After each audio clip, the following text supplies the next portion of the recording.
Geronimo compared to Mescalero Apache in 2021, and freedom of speech on the Mescalero Apache Reservation. In 2021, a Apache woman, a mother asked elected tribal president Gabe Aguilar about his past involving cocaine and rape accusations. She also asked Mescalero COO Frizzle Jr. about past felonies also. This brought on the most gross violation of Native American rights the country has ever seen since Geronimo was captured. In April of 2021, tribal president Chant Aguilar was asked about this paperwork showing involvement with cocaine. He was asked by an Apache mother, Valerie Espinoza. This paperwork was made a month before Valerie Espinoza was kidnapped and forced drugs by the Mescalero Apache tribe. The Mescalero Apache tribal court sent Valerie Espinoza to Roswell Sunrise Mental Hospital and jail, and lied to her husband about her location several times. Her husband went to Boulder, Colorado, in search of the Native American Rights Fund. After reading about NACRA, it was his best hope at the time. However, NARF only could provide gas money to get back home and food. It was appreciated but not the outcome that was expected. It was during his drive back that he finally received his first call from his wife from the Roswell Sunrise Mental Hospital.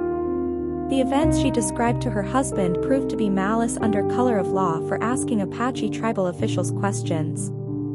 This was only the beginning of a series of threats on the Espinoza family. During this time, her husband had been reaching out on the internet asking for help. He had written emails to the FBI and everyone who could possibly help. Members of the Mescalero Apache tribe responded in different ways, mostly in support of Valerie. Apache tribal members reached out and offered food and any type of help to her husband and family. There were also Apache tribal members that attacked the family and even assembled in groups to hunt down and try and hurt the family. On May 29, 2021, Mescalero Apache tribal members banished her husband for bringing truth to light. The Apaches went to Valerie's home and began yelling like wild animals in front of the children playing by the house. Cars full of Apaches angry with Valerie would drive by repeatedly. The Apaches would yell threats while the husband patiently smiled. One of the failed attacks happened on September 8, 2021 at around 9 a.m. The Mescalero Apache BIA had their phone lines shut off. No help was available to her son Tobias. 10 members of the Mescalero Apache tribe had been sent to harm a family and inflict malice. The Apaches then began shouting obscenities and threatened death to her son, and also threatened to kill Valerie and Ivan Espinoza for asking about tribal officials' criminal history. The family was stalked and harassed on the internet and hunted by Mescalero Apache tribal members desperate to silence the couple. The Mescalero Apache tribe went to the extremes of even setting fire to their own land in several failed attempts to indict the family for arson. 18 fires were made by the Mescalero Apache tribe. The tribe tried to blame the Espinoza family and even pressured the BIA to arrest the family even in absence of the law.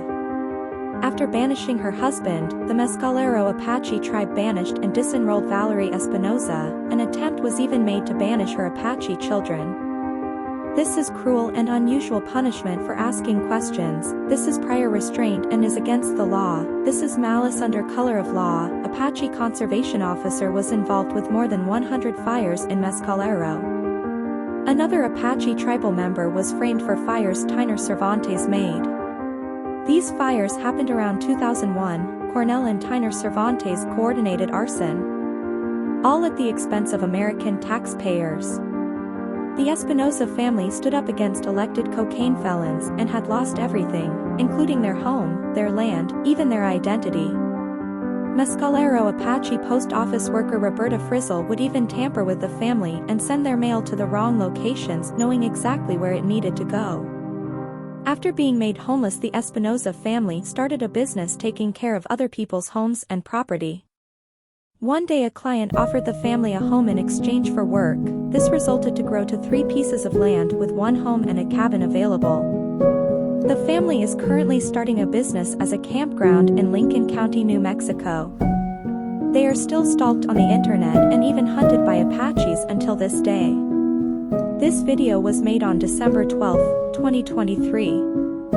Here are just some of the documented threats made by Apache officials using fake identities on Facebook. The Apache tribe did everything possible to harm an Apache mother and her family. The Apaches failed in every attempt to silence the family. Imagine felons in charge of a tribe. Felons using sovereign immunity to do whatever they want to whoever they want. Felons doing malice under color of law. What would Geronimo do? What would you do if this happened to you?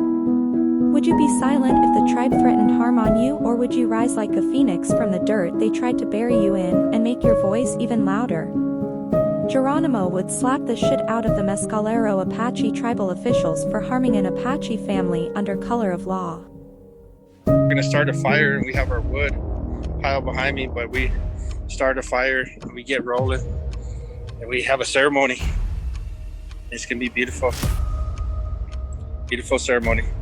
Here are legal documents that show malice under color of law and prior restraint. They also show harassment from Mescalero Apache Chief Conservation Officer Tyner Cervantes and prior restraints from Mescalero Apache President Robert Chant Aguilar. This also shows misconduct from the BIA for allowing an officer to issue a restraining order warrant without verifying or looking at the documents in question. These documents show gross misconduct on the Mescalero tribe for asking tribal officials questions. These documents show prior restraint.